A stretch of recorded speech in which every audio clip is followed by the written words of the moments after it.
يضلل فلا هادي له ونشهد أن لا إله إلا الله وحده لا شريك له ونشهد أن سيدنا وسندنا وحبيبنا ومولانا محمدا عبده ورسوله أرسله الله تعالى بالحق بشيرا ونذيرا وداعيا إلى الله تعالى بإذنه وسراجا منيرا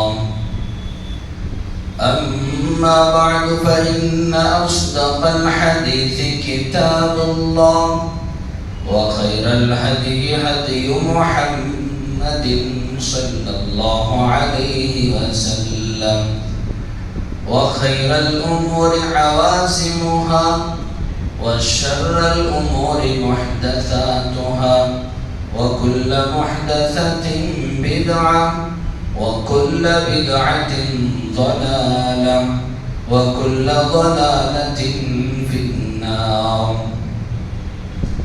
أعوذ بالله من الشيطان الرجيم. بسم الله الرحمن الرحيم. قل إن كنتم تحبون الله فاتبعوني يحببكم الله ويغفر لكم ذنوبكم والله غفور رحيم.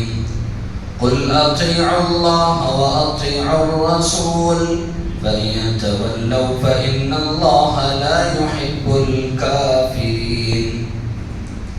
آمنت بالله صدق الله مولانا العظيم وقال النبي صلى الله عليه وسلم لا يؤمن أحدكم حتى أكون هواه تبعا لما جئت به أو كما قال عليه الصلاة والسلام.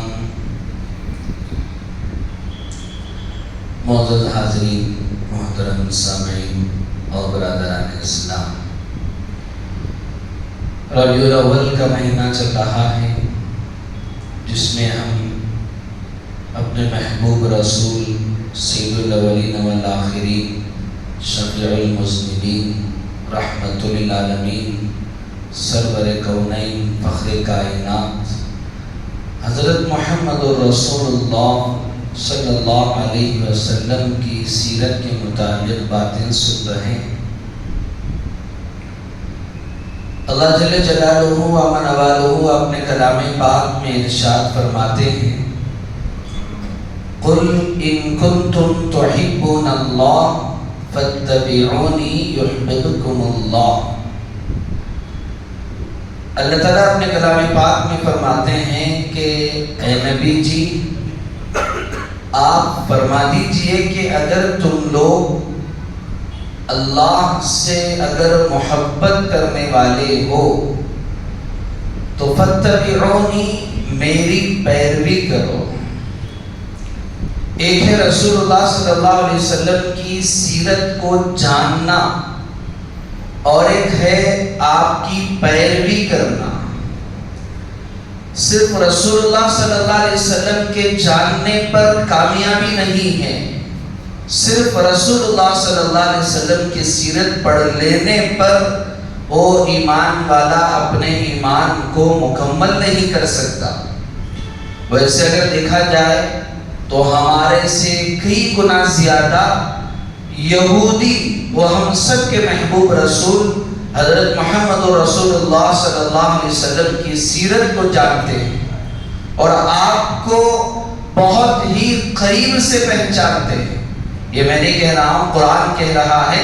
اللہ تعالیٰ سورہ بقرہ میں ارشاد فرما رہے ہیں الذین آتیناہم الکتاب یعرفونہ کما یعرفون ابناءہم.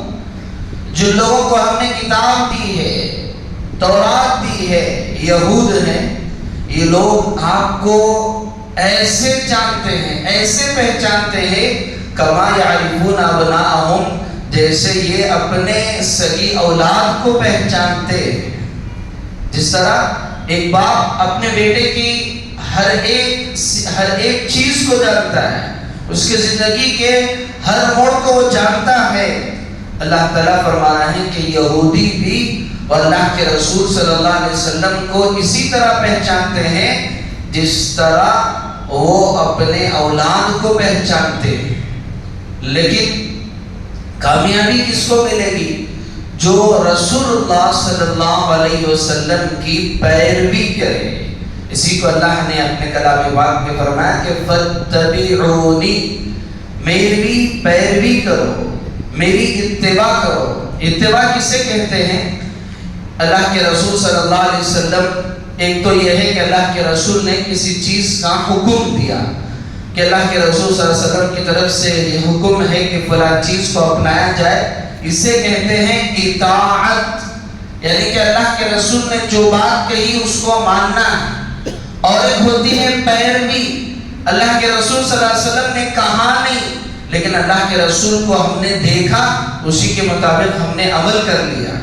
اصل میں پیروی کہتے ہیں جیسے ایک شخص اگر چل رہا ہے آگے، آپ ٹھیک اس کے پیچھے پیچھے برابر اگر چل کر جا رہے ہیں، اس کو کہتے ہیں پیروی۔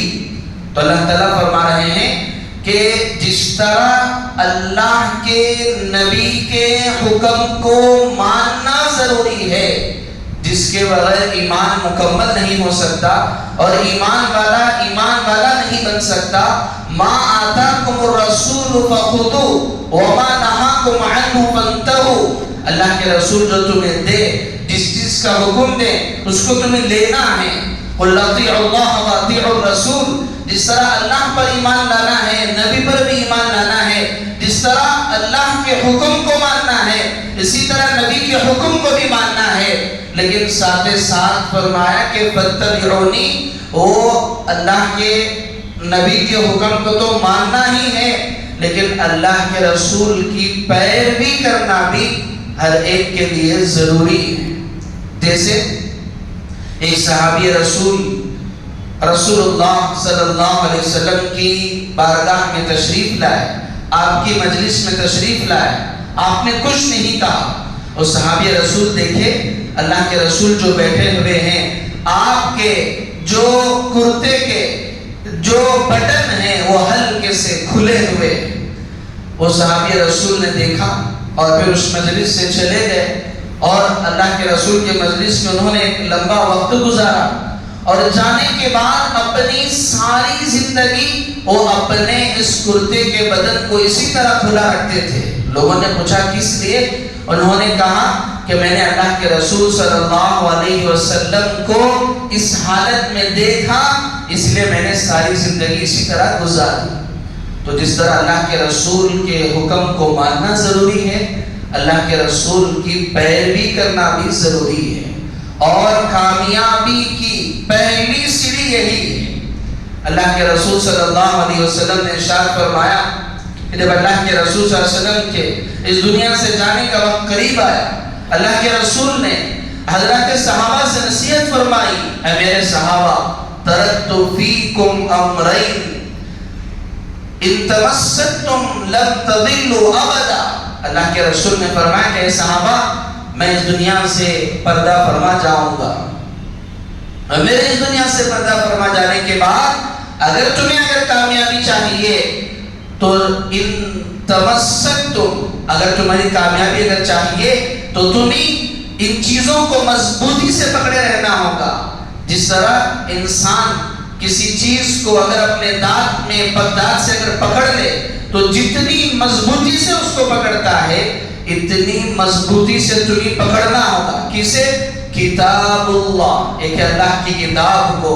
قیامت تک کی آنے والی انسانیت کے لیے اگر نجات کا کوئی ذریعہ ہے تو صرف کتاب اللہ ہے۔ وَسُنَّةُ رَسُولِ اللَّهِ، کہیں فرمایا کہ وَسُنَّةُ رَسُولِ، اور کہیں فرمایا کہ وَسُنَّتِي، اللہ کے رسول نے فرمایا کہ ایک تو اللہ کی کتاب کو تمہیں مضبوطی سے تھامنا ہے، اور دوسرا وہ میری سنت کو تمہیں تھامنا ہے۔ اللہ کے یہاں بھی ایک معیار ہے۔ آج انسان اگر کسی درزی کے پاس، کسی ٹیلر کے پاس جاتا ہے اور اپنے کپڑے کا ناپ دیتا ہے، اور ناپ دینے کے بعد وہ کہتا ہے کہ جس طرح تم نے ناپ لیا ہے اسی طرح اس کو سینا.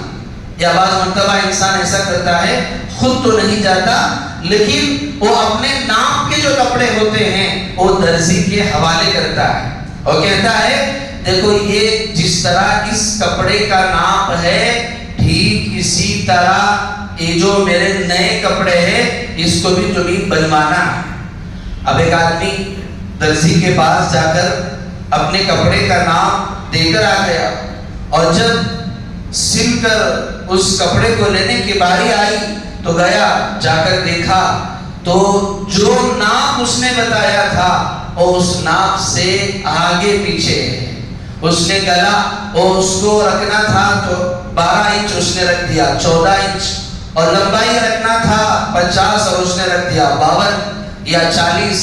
تو ذرا سوچ کر دیکھیے ایک انسان جب نیا کپڑا جس کی قیمت 1000 ہو یا 2000 ہو جب وہ ٹیلر کے پاس سلنے کے لیے دیتا ہے اور جب وہ کپڑا اسے اس کے مطابق نہیں ملتا تو کہتا ہے کہ یہ کپڑا مجھے نہیں چاہیے مجھے یا تو آپ دوسرا سی کر دے دو یا پھر مجھے نیا جو ہے کوئی انتظام کر دو. یعنی کہ انسان اپنے مزاج کے جو خلاف ہے اور اپنے کپڑے کے جو خلاف اس کو پہننا برداشت نہیں کرتا. یہاں اللہ تعالیٰ فرما رہے ہیں اگر تم کامیابی چاہتے ہو اللہ سے محبت چاہتے ہو اللہ کے رسول کی پیروی کرو. اسی طرح پیروی کرنا ہے قدم بقدم. ایک پیروی اطاعت وہ 7 چیزوں میں ہوتی ہے. ایک ہے اللہ کے رسول صلی اللہ علیہ وسلم کی سنتوں کو اپنانا. جیسے اللہ کے رسول صلی اللہ علیہ وسلم مسجد میں آئے تو آپ نے مسجد میں آتے ہوئے کس سنت کا اہتمام کیا.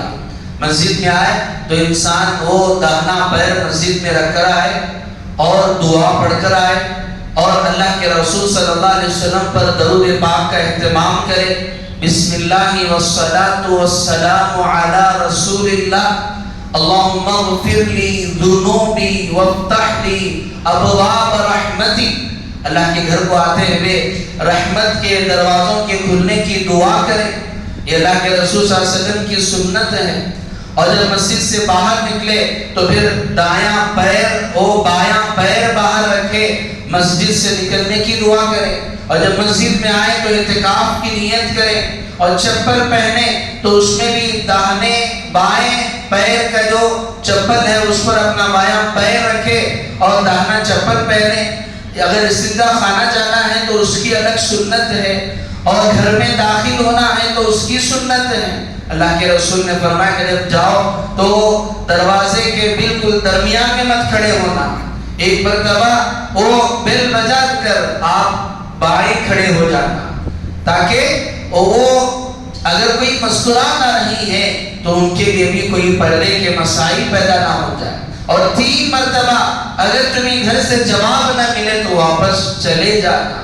یہ ساری سنتیں ہیں. ایک ہوتا ہے اللہ کے رسول صلی اللہ علیہ وسلم کی ان سنتوں کو اپنانا جو اللہ کے رسول نے کی ہیں اور دوسرا ہے رسول اللہ صلی اللہ علیہ وسلم کے اخلاق کو اپنانا. حضرات صحابہ کرام رضی اللہ عنہم اجمعین بالکل رسول اللہ صلی اللہ علیہ وسلم کی سنتوں پر اسی طرح عمل کرنے والے تھے. حضرت صدیق اکبر رضی اللہ تعالیٰ جو مردوں میں سب سے پہلے ایمان لانے والوں میں جب اللہ کے رسول صلی اللہ علیہ وسلم اور حضرت ابوبکر صدیق ہجرت کر کے مکے سے مدینہ منورہ تشریف لے گئے.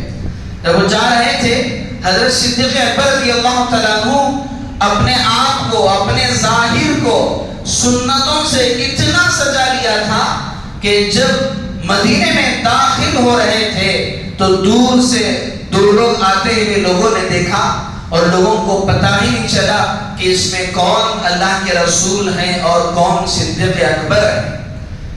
یہ بلحاظ صورت تھا. صورت کے حساب سے بھی اللہ کے رسول صلی اللہ علیہ وسلم کی سنتوں کو اسی طرح انہوں نے اپنایا کہ جب وہ مدینہ منورہ میں داخل ہوئے داخل ہونے کے بعد لوگوں نے سمجھا کہ حضرت ابوبکر صدیق سے مصافحہ کرنے لگے, حضرت ابوبکر سے سلام کر کے ملنے لگے. لوگوں نے سوچا کہ شاید یہی اللہ کے رسول ہیں. اور لوگ مصافحہ کی، حضرت صدیق اکبر نے بھی سوچا کہ اللہ کے رسول کو تھکان ہے، لوگوں کے ملنے سے تکلیف ہوگی، تو اللہ کے حضرت صدیق اکبر نے بھی سلام مصافحہ کر کے مل لیے، اور پھر جب جا کر بیٹھے اور جب صبح ہوئی، سورج کی کرنوں نے جب رسول اللہ صلی اللہ علیہ وسلم کے رخسار مبارک کا بوسہ لیا، تو پھر حضرت صدیق اکبر رضی اللہ تعالیٰ عنہ کھڑے ہوئے اور کھڑے ہو کر رومال کو بچھایا، اور پھر اس کے بعد اللہ کے رسول اس پر تشریف فرما ہوئے، تب جا کر لوگوں کو پتا چلا کہ یہ اللہ کے رسول ہیں، یہ صدیق اکبر ہے۔ اتنا ہو بہو اللہ کے رسول صلی اللہ علیہ وسلم کے سنتوں کی پیروی ہونے کی، ایک ہے اللہ کے رسول کی سنتوں کو اپنانا، دوسرا اللہ کے رسول کے اخلاق کو اپنانا۔ اور جب اللہ کے رسول صلی اللہ علیہ وسلم پر سب سے پہلی وحی نازل ہوئی، تو جب اللہ کے رسول پر سب سے پہلی وحی نازل ہوئی، اللہ کے رسول اپنے مقام تشریف لائے اور حضرت خدیجہ سے فرمایا لقد خشیت علی نفسی، مجھے اپنی جان کا ڈر ہو رہا ہے۔ تو حضرت خدیجہ رضی اللہ تعالیٰ عنہ نے فرمایا کہ کلا واللہ لا یخزیک اللہ ابدا، اللہ کے رسول کوئی گھبرانے کی بات نہیں کہ آپ کو اللہ کبھی ناکام نہیں کرے گا، اللہ کبھی آپ کو رنجیدہ نہیں کرے گا۔ کیوں؟ انک لتصل الرحم، آپ تو صلہ رحمی کرتے ہیں، آپ تو رشتوں کو جوڑتے ہیں، اور آپ تو جہاں رشتوں کے ٹوٹنے کا مسئلہ ہوتا ہے وہاں بھی آپ وہ کسی طرح رشتوں کو جوڑ دیتے ہیں۔ انک لتصل الرحم، اور آگے وتکسب المعدوم، اور آپ جن لوگوں کے پاس کچھ نہیں ہوتا آپ ان کے لیے کما کر دیتے ہیں۔ وتقری الضیف، ارے آپ کے صفات تو یہ ہیں کہ آپ مہمانوں کی مہمان نوازی کرتے ہیں، آپ میزبانی کرتے ہیں۔ وتعین علی نوائب الحق، اور خیر کے کاموں میں آپ مدد کرتے ہیں لوگوں کی۔ اتنے اچھے صفات آپ کے ہیں تو اللہ آپ کو کبھی برباد اور ہلاک نہیں کرے گا۔ یہ اللہ کے رسول صلی اللہ علیہ وسلم کے اخلاق تھے۔ تو اطاعت میں ایک ہے کہ اللہ کے رسول کی سنتوں کو اپنانا، اور دوسرا درجہ ہے اللہ کے رسول کے اخلاق کو اپنانا، اور یہی مثال حضرت صدیق اکبر کی ہے۔ جب ابھی ہجرت کا حکم نازل نہیں ہوا تھا، اللہ کے رسول صلی اللہ علیہ وسلم سے حضرت صدیق اکبر نے حبشہ کی طرف ہجرت کرنے کی اجازت مانگی، اور اللہ کے رسول نے اجازت دے دی۔ حضرت صدیق اکبر حبشہ کی ہجرت کے لیے تشریف لے جا رہے ہیں، راستے میں ایک کافر ملا، کہا کہ اے ابو بکر کہاں جا رہے ہو؟ کہنے لگا کہ میں حبشہ جا رہا ہوں۔ کیوں؟ کہا کہ مکے والے رہنے نہیں دے رہے ہیں۔ تو پھر اس کافر نے کہا ارے تم کیوں مکہ چھوڑ کر جا رہے ہو؟ انک لتصل الرحم وتکسب المعدوم وتقری الضیف وتعین علی نوائب الحق، جو صفات حضرت خدیجہ نے اللہ کے رسول کے گنوائے تھے وہی صفات ایک کافر نے حضرت صدیق اکبر رضی اللہ تعالیٰ عنہ کے گنوائے۔ ارے آپ تو اتنے خوبیوں کے مالک ہیں، آپ تو غریبوں کی مدد کرتے ہیں، اور آپ بیواؤں کا سہارا ہیں، اور آپ یتیموں